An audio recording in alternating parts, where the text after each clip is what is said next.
So, the day after I shot my previous video, I ventured down to the Royal Gunpowder Mills near Waltham Abbey for the International Living History Festival, a very pleasant event featuring periods from the Roman Empire right through to World War II.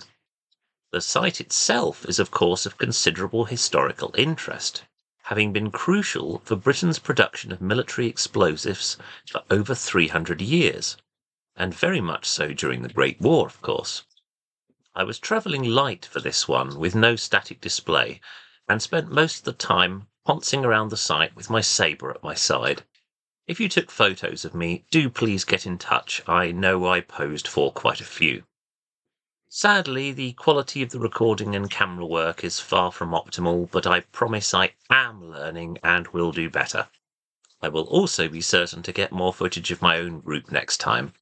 That's the 1914 to 21 Society, Britain's only dedicated World War I Eastern Front group, variously featuring Austro-Hungarians, Russians, me, and Stavros, the man of many uniforms and nationalities. Do be sure to follow us on Facebook to keep updated on future appearances, and get in touch if you are UK-based and interested in doing something different in World War I reenactment. So, without further ado, let's get stuck into the footage. Here I am at the Royal Gunpowder Mills near Enfield for the International Living History Festival, and I'm going to show you what we have here today from the World War I period. We've got a bunch of Brits, we've got some Germans, we've got a Bosnian of the Austro-Hungarian army, and Stavros is being Greek today, so let's go and have a look.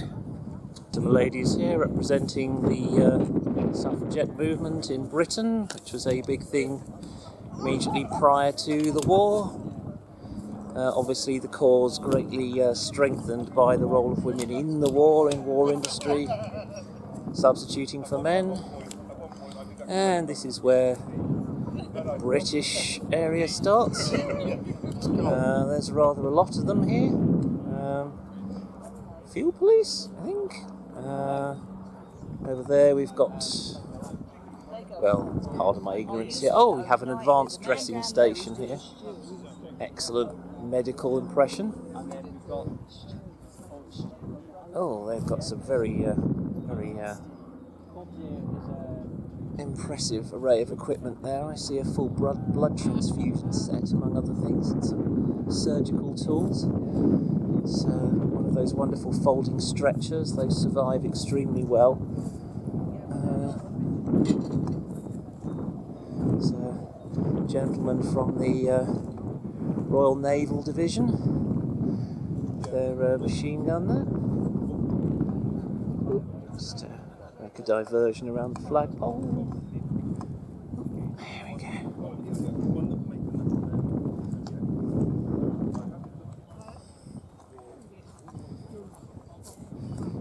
And here we have a Hauptmann of Prussian Infantry Regiment 28, showing the public some German kit.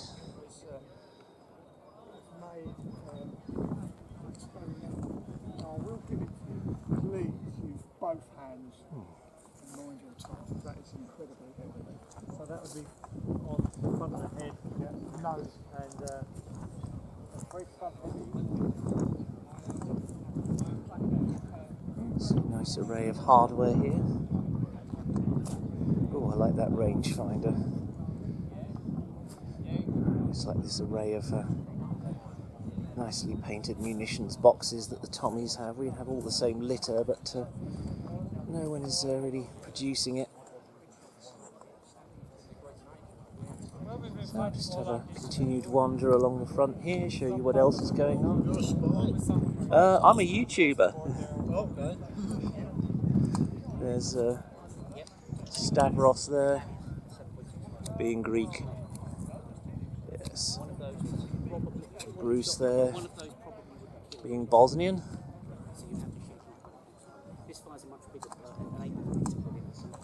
Further display on women's work in the Great War, complementing the display of the suffragettes over at the other end. I think they kind of fit together more logically, but The most protected piece of kit. Because crews would park up and get out to make it road. Yeah. So, yeah. Any other questions you wish to ask about? This is my wash kit. Another one you might like. It might bring back your school days to you. This is so this is pretty much where the World War I display ends. It's not a bad turnout. As you can see, there's a great deal else going on here. All sorts of different periods. Some chaps from the wars against the Corsican ogre over there. That's Saxon, his ally at the time, unfortunately for us. So I'm looking here at the display that the Rifle Brigade have brought along. It really is a beautiful attention to detail they have here. Some little bits of personal equipment. Really do admire this this approach. Oh, that gas rattle is just fantastic. Really is a lovely piece of equipment. It's just the little bits and pieces that finish it all off. And just, Yeah, 100%, 100%. I could literally live out of this, you know. And that's the point. I want it so that I can live out. Everything I need is on me, in me. Yeah, You don't mind being on YouTube? No, not so. Yeah. Not so. Yeah. Hello. Oh, yeah. Good morning. Yeah. So this is my channel, Royal Saxon Army. So as you almost certainly will have immediately noticed, I am not Prussian or anything. I am representing the King of Saxony here today. I recognise the belt buckle is different. So Nice, yes. know your enemy. Yes. So these gentlemen are from the Rifle Brigade. They've been long friends of our own group, the 1914 to 21 Society. Used to be here on occasion many years ago at Gunpowder Mills when it looked very different.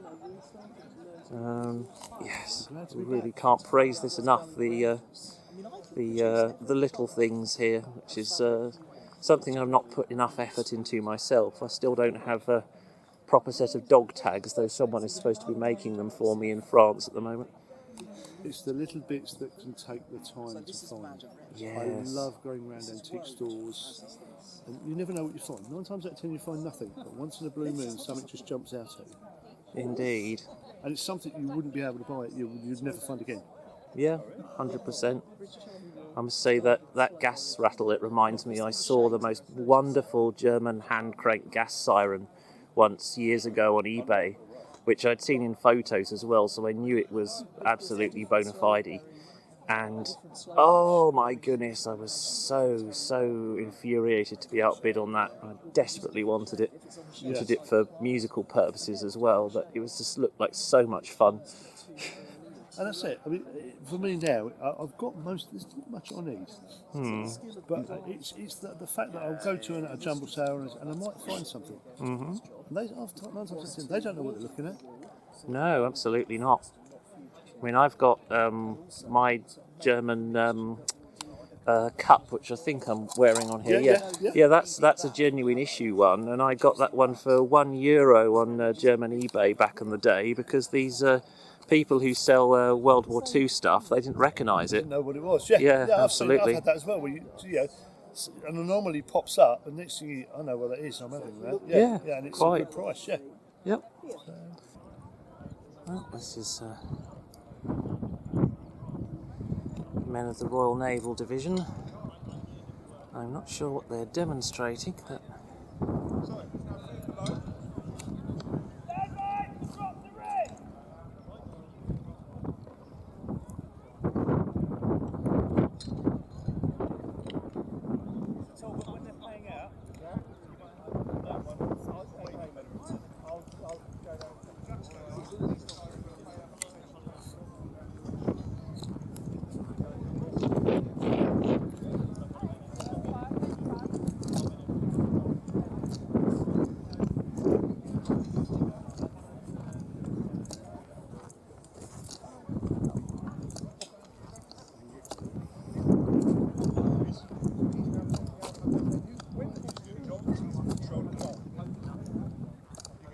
They're all they're looking at the person they need to look to. They're not looking at you.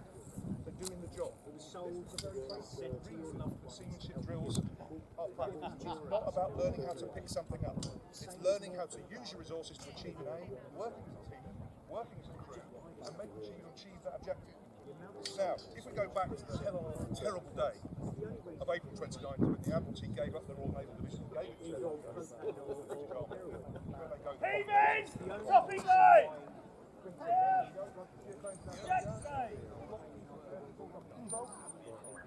When the Royal Navy was handed over to the British Army, they renamed them the 3rd, open brackets, Royal Naval, closed brackets, Division. They refitted them. Anyway, a lot of them stood in blues. They refitted them completely in carbon surge.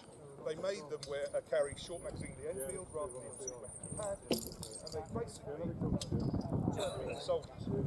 However, they did do a lot of training because they said, you know what, actually these guys have got the right heart about it, we'll train them how to do it. They went on after being equipped in May, sent over to the Western Front. They did a lot of training in May. They were on the Somme, on the front lines by June, and they went on to become one of the most decorated divisions of the Western Front. Not bad for a bunch of beard-wearing, double-wearing. So, there you are. A really cosy day out in uniform with friends. Next up will be Temple at War at Cressing Temple Barns near Braintree on Saturday the 9th of May.